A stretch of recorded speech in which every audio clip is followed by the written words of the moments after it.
1522 ಅಲ್ಲಿ 15 years complete ಆಗ್ತೈತೆ. ಈ 15 ಇಯರ್ ಸೆಲೆಬ್ರೇಷನ್ ಅಲ್ಲಿ ಇವರ ಡ್ರಿಂಕ್ಸ್ ಆಗಿರ್ಬೋದು ಹಾಗೂ ಫುಡ್ ಅಲ್ಲಿ ಆಗಿರ್ಬೋದು ಮ್ಯಾಸಿವ್ ಪ್ರೈಸ್ ಡ್ರಾಪ್ ಆಗಿದೆ. ಪ್ರೈಸ್ ಮಾತ್ರ ಡ್ರಾಪ್ ಆಗಿರೋದು, ಬಟ್ ಅವರ ಕ್ವಾಲಿಟಿ ಆಗಲಿ ಕ್ವಾಂಟಿಟಿ ಆಗಲಿ ಯಾವುದೇ ತರ ಡ್ರಾಪ್ ಆಗಿಲ್ಲ. ಇದು 15 years completion celebration price drop ಬಂದು ಎಲ್ಲ ಬ್ಯಾಂಗ್ಳೂರ್ ಔಟ್ಲೆಟ್ ಅಲ್ಲೂ ಅಪ್ಲಿಕಬಲ್ ಆಗಿದೆ. ನಾನು ಇದ್ದಿದ್ದು ಅವತ್ತು JP ನಗರ್ ಅಲ್ಲಿ ಇದ್ದೆ. ಇವರು ಪ್ರೈಸ್ ಮಾತ್ರ ಡ್ರಾಪ್ ಆಗಿರೋದು, ಬಟ್ ಇವರ ಆಂಬಿಯನ್ಸ್ ಆಗಲಿ ಇವರ ಕ್ವಾಲಿಟಿಯಲ್ಲಾಗಲಿ ಯಾವುದೇ ಥರ ಕಾಂಪ್ರಮೈಸ್ ಮಾಡಿಲ್ಲ. 1522 ಅಲ್ಲಿ ಆಂಬಿಯನ್ಸು ಆಮೇಲೆ ಮ್ಯೂಸಿಕ್ ಮಾತ್ರ ನೆಕ್ಸ್ಟ್ ಲೆವೆಲ್ ಆಗಿದೆ. ಆಮೇಲೆ ಇವರು ಹೊಸದಾಗೆ ಸ್ಮಾಲ್ ಪ್ಲೇಟ್ಸ್ ಅಂತ ಇಂಟ್ರೊಡ್ಯೂಸ್ ಮಾಡಿದ್ದಾರೆ. ಈ ಸ್ಮಾಲ್ ಪ್ಲೇಟ್ಸ್ ಬಂದು ಬರೀ 169 ರೂಪೀಸಿಂದ ಸ್ಟಾರ್ಟ್ ಆಗುತ್ತೆ. ಹಾಗೆ ಇವ್ರ ಹತ್ರ ಸಿಕ್ಕೋ ಡ್ರಿಂಕ್ಸ್ ಮಾತ್ರ ಕೂಡ ನೆಕ್ಸ್ಟ್ ಲೆವೆಲ್ ಆಗಿರುತ್ತೆ. ಅದ್ರ ಬಗ್ಗೆ ಯಾವುದೇ ಮಾತಿಲ್ಲ, ಎರಡು ಮಾತಾಡೋಂಗಿಲ್ಲ. ನಾನು 1522 ಅಲ್ಲಿ ರೆಗ್ಯುಲರ್ ಆಗಿ ಹೋಗ್ತಾ ಇರ್ತೀನಿ. ಇವ್ರ ಆಂಬಿಯನ್ಸ್ ಮಾತ್ರ ನನಗೆ ತುಂಬಾ ಇಷ್ಟ ಆಗುತ್ತೆ. ಯೂಶ್ವಲಿ ನಾನು JP ನಗರು ಹಾಗೂ RR ನಗರ್ಗೆ ಹೋಗ್ತಾ ಇರ್ತೀನಿ. ಇವತ್ತೇನಕ್ಕೆ JP ನಗರ್ ಹೋಗಿದೆ ಅಂದರೆ ನನಗೆ ಅಲ್ಲೇ ಕೆಲಸ ಇತ್ತು, ಸೊ ವ್ಲಾಗ್ಸ್ ಮಾಡೋಣ ಅಂತ ಇಲ್ಲಿ ಬಂದಿದ್ದು. ತುಂಬ ಚೆನ್ನಾಗಿತ್ತು. ನೀವೇನಾದರೂ ನೆಕ್ಸ್ಟ್ ಟೈಮು ನೀವು ಪಾರ್ಟಿ ಮಾಡಬೇಕಂದ್ರೆ ಪ್ಲ್ಯಾನ್ ಮಾಡ್ತಾ ಇದ್ದಾರೆ ನಿಮ್ಮ ಫ್ರೆಂಡ್ಸ್ಗೆ, ಆಮೇಲೆ ನಿಮ್ಮ ಫ್ರೆಂಡ್ಸ್ ಯಾವುದಾದ್ರು ಬರ್ಡೇ ಪಾರ್ಟಿ ಕೊಡಬೇಕಂದ್ರೆ ನೀವೇನು ಮಾಡಬೇಕು ಇವಾಗ ಪ್ಲ್ಯಾನು 1522 ಅಂದ್ಬಿಟ್ಟು ಅಡ್ಡ ಮಾಡ್ಕೊಬೇಕು. ಇವರ ಪ್ರೈಸಸ್ ಮಾತ್ರ ಅನ್ಬಿಲೀವಬಲ್ ಆಗಿದೆ. ನಿಮ್ಮ ಪಾಕೆಟ್ ಫ್ರೆಂಡ್ಲಿನೂ ಆಗಿರುತ್ತೆ, ನಿಮಗೆ ದುಡ್ಡು ಉಳಿಯುತ್ತೆ, ಅದೇ ಥರ ಗ್ರೇಟ್ ಆ್ಯಂಬಿಯನ್ಸ್ ಕೂಡ ಇರುತ್ತೆ. 1522 ಅಲ್ಲಿ ನಿಮಗೆ ಸಂಡೇಸಲ್ಲಿ ಲೈವ್ ಮ್ಯೂಸಿಕ್ ಕೂಡ ಇರುತ್ತೆ. ಅಕಸ್ಮಾತ್ ನೀವು ವೀಕೆಂಡ್ಸ್ ಏನಾದರೂ ಪ್ಲ್ಯಾನ್ ಮಾಡ್ತಾ ಇದ್ದರೆ ಟೇಬಲ್ ರಿಸರ್ವ್ ಮಾಡಿ ಅಂತ ಮೊದಲೇ ಹೇಳೋಕ್ಕೆ ಇಷ್ಟಪಡ್ತೀನಿ. ವೀಕೆಂಡ್ಸಲ್ಲಿ ತುಂಬಾ ಕ್ರೌಡೆಡ್ ಇರುತ್ತೆ ಈ ಪ್ಲೇಸ್, ಎಸ್ಪೆಷಲಿ JP ನಗರಲ್ಲಿ, ಯಾಕಂದರೆ ಲೈವ್ ಮ್ಯೂಸಿಕ್ ನಡೀತಿರುತ್ತೆ ಸಂಡೇ ಮಾತ್ರ ಇಲ್ಲಿ. ಸೊ ಪ್ಲ್ಯಾನ್ ಮಾಡಿ. ನಾನು ಮೊದಲೇ ಹೇಳ್ದಂಗೆ 1522 ಅಲ್ಲಿ ಇವರ ಡ್ರಿಂಕ್ಸ್ ಮಾತ್ರ ಸಖತ್ತಾಗಿರುತ್ತೆ, ಅದ್ರ ಬಗ್ಗೆ ಎರಡು ಮಾತಿಲ್ಲ. ನಾನು actually teetotaller, so that's the reason ನಾನು ಕೋಕಮ್ ಡ್ರಿಂಕ್ ಸೆಲೆಕ್ಟ್ ಮಾಡಿದ್ದೆ. ಬಾರ್ ಟೆಂಡರ್ಗೆ ಮುಂದೆ ಹೇಳಿದ್ದೆ ವಿಡಿಯೋ ಬ್ಲಾಗ್ ಮಾಡ್ತಾಯಿದ್ದೀನಿ ಅಂದ್ಬಿಟ್ಟು, ಸ್ವಲ್ಪ ಸ್ಮೈಲ್ ಮಾಡಿ ಅಂದ್ಬಿಟ್ಟು ತುಂಬಾ ಕೋಆಪ್ರೇಟ್ ಮಾಡಿದ್ರು ಅಲ್ಲಿ. ಸೊ ನೋಡಿ, ಅವರು ಬಾರ್ ಟೆಂಡಿಂಗ್ ಸ್ಕಿಲ್ ಮಾತ್ರ ಸೂಪರ್ ಆಗಿತ್ತು.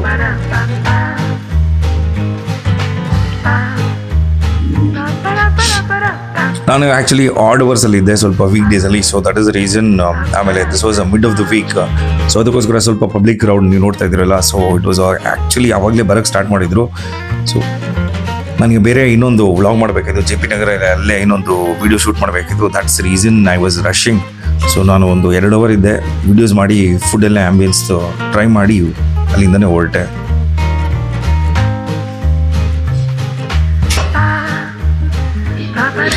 ಈ ಬಾರ್ ಟೆಂಡರ್ ಇರ್ತಾರಲ್ರಿ, ಅದು ಸ್ಕಿಲ್ಸ್ ಎಲ್ಲರಿಗೂ ಬರಲ್ಲ. ಅದು ಆ್ಯಕ್ಚುಲಿ ನಾನು ನೆನಪಿದ್ದೆ, ನಾನು ಯೂಶಲಿ IPL 2008 ಎಲ್ಲ ಸ್ಟಾರ್ಟ್ ಆಗಿದ್ದು. ಸೊ ಅವಾಗ ನಾನು ಬಾರ್ ಟೆಂಡರಿಂಗ್ ಆಗಿ ಕೆಲಸ ಮಾಡ್ತಾ ಇದ್ದೆ. ಅಲ್ಲಿ ನೋಡ್ರಿ ಬಾರ್ ಟೆಂಡಿಂಗು ಸ್ಮೈಲ್ ನೋಡ್ರಿ, ಅವ್ರದ್ದು ನ್ಯಾಚುರಲ್ ಆಗಿದೆ. ಆ್ಯಕ್ಚುಲಿ ಡ್ರಿಂಕ್ ಮಾಡ್ತಾರೆ ಅವಾಗ. ಮೊದಲೇ ಹೇಳಿದೆ ಈ ಥರ ವೀಡಿಯೋ ಮಾಡ್ತೀನಿ ಅಂದ್ಬಿಟ್ಟು, so is smiling. So coming back to IPL ಸೀಸನಲ್ಲಿ ನಾನು ಆ್ಯಕ್ಚುಲಿ ಕಾಲೇಜಲ್ಲಿ ಓದ್ತಾ ಇದ್ದೆ. So side hustle pocket money ಮಾಡ್ಬೇಕಂದ್ಬಿಟ್ಟು ಯಾವಾಗ ಕಾಂಟೆಂಟ್ ಕ್ರಿಯೇಷನ್ ಇವಾಗ ಮಾಡ್ತಾಯಿದ್ದೀನಿ. ಆ್ಯಕ್ಚುಲಿ ಯಾವಾಗಲೇ ಮಾಡಿದರೆ ನಾನು ಲೋ ಇದ್ಬಿಡ್ತಾ ಇದ್ದೆ.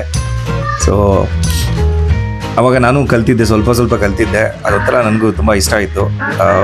I think only for college ಡೇಸಲ್ಲಿ ಇದ್ದೆ, ಬಟ್ ಐ ನೆವರ್ ಕಂಟಿನ್ಯೂ. ನಾನು ಮೊದಲಿಂದನೇ ಇತ್ತು ಏಮು, I wanted to be in IT company, software ಕಂಪ್ನಿಯಲ್ಲಿ ಕೆಲಸ ಮಾಡಬೇಕಂದ್ಬಿಟ್ಟು. ಇವತ್ತು ಕಾರ್ಪೊರೇಟ್ ಕಂಪ್ನಿಯಲ್ಲಿ ಕೆಲಸ ಮಾಡ್ತಾನೇ ಇದ್ದೀನಿ.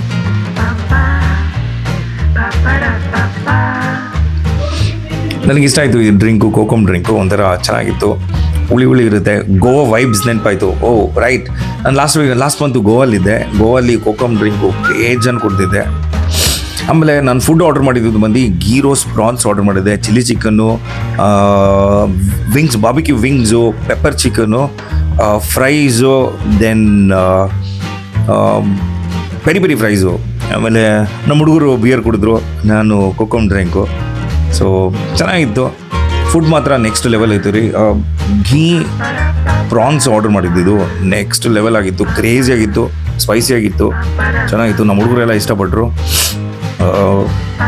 ಚಿಕನ್ ಲಾಲಿಪಾಪ್ ಕೂಡ ಆರ್ಡರ್ ಮಾಡಿದ್ದೆ, ಚೆನ್ನಾಗಿತ್ತು. ಆಮೇಲೆ ನೆಕ್ಸ್ಟು ನಾವು ಚಿಕನ್ ಸ್ವಲ್ಪ ಬೋರ್ ಆಯ್ತು ಅಂದ್ಬಿಟ್ಟು ನಾವೇನು ಮಾಡಿದ್ರಿ, ವೆಜಿಟೇರಿಯನ್ಸು ಸ್ವಲ್ಪ ವೆಜ್ ತಿನ್ನೋಣ ಅಂದ್ಬಿಟ್ಟು ಸ್ಟಫ್ಡ್ ಮಶ್ರೂಮ್ ತರಿಸಿದ್ರಿ. ತುಂಬ ಚೆನ್ನಾಗಿತ್ತು. ಅಲ್ಲಿ ನೋಡಿ, ಅವರು ನೀರಜ್ ಅಂದ್ಬಿಟ್ಟು ಬ್ಲೂ ಕಲರ್ ಶರ್ಟ್ ಹಾಕೊಂಡಿದ್ರಲ್ಲ, ಅವರು ಆರ್ಡರ್ ಮಾಡಿದ್ರು, ನಾನು ತಿಂದೆ. ಸಖತ್ತಾಗಿತ್ತು. ನೀವೇನಾದರೂ ಅಂದ್ಕೊಳ್ತಾ ಇದ್ರೆ ವೆಜ್ ಚೆನ್ನಾಗಿರೋಲ್ಲ ಅಂದ್ಕೊಂಡು, ಬ್ರೋ ಥಿಂಕ್ ಟ್ವೈಸ್.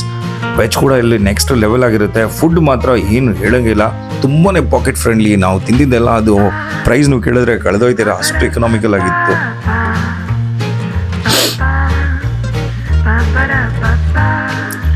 ನೆಕ್ಸ್ಟು ನಿಮ್ಮ ಬರ್ಡೇ ಪಾರ್ಟಿ, ಪ್ರಮೋಷನ್ ಪಾರ್ಟಿ, ಆಮೇಲೆ ಮದುವೆ party, girl friend breakup party, ಇಲ್ಲಾಂದರೆ ಗರ್ಲ್ ಫ್ರೆಂಡ್ ಸಿಕ್ಕಿರೋ ಖುಷಿ ಪಾರ್ಟಿ, ಏನೇ ಆಗಲಿ, ಯಾವುದೇ ಖುಷಿ ಆಗಿರಲಿ, ದುಃಖದಿರಲಿ. So if you are happy, sad, what you have to do is you have to pit stop at 15:22. Enjoy ಮಾಡಬೇಕು. ಬನ್ನಿ, ಗ್ಯಾಂಗಲ್ಲಿ ಬನ್ನಿರಿ, ಒಬ್ಬರೇ ಬರಬೇಡಿ. ಒಂದು ಗ್ಯಾಂಗಲ್ಲಿ ಕರ್ಕೊಂಬಂದು ನೀವು ಎಂಜಾಯ್ ಮಾಡಿ, ಸಾಗತ್ತಾಗಿರುತ್ತೆ. ನನಗೆ ಎಸ್ಪೆಷಲಿ ಇವ್ರ ಆ್ಯಂಬಿಯನ್ಸು, ಮ್ಯೂಸಿಕ್ಕು ನೆಕ್ಸ್ಟ್ ಲೆವೆಲ್ ಆಗಿರುತ್ತೆ. ಕೂತ್ಕೊಂಡ್ರೆ ಒಂಥರ ಪೀಸ್ಫುಲ್ ಆಗಿರುತ್ತೆ.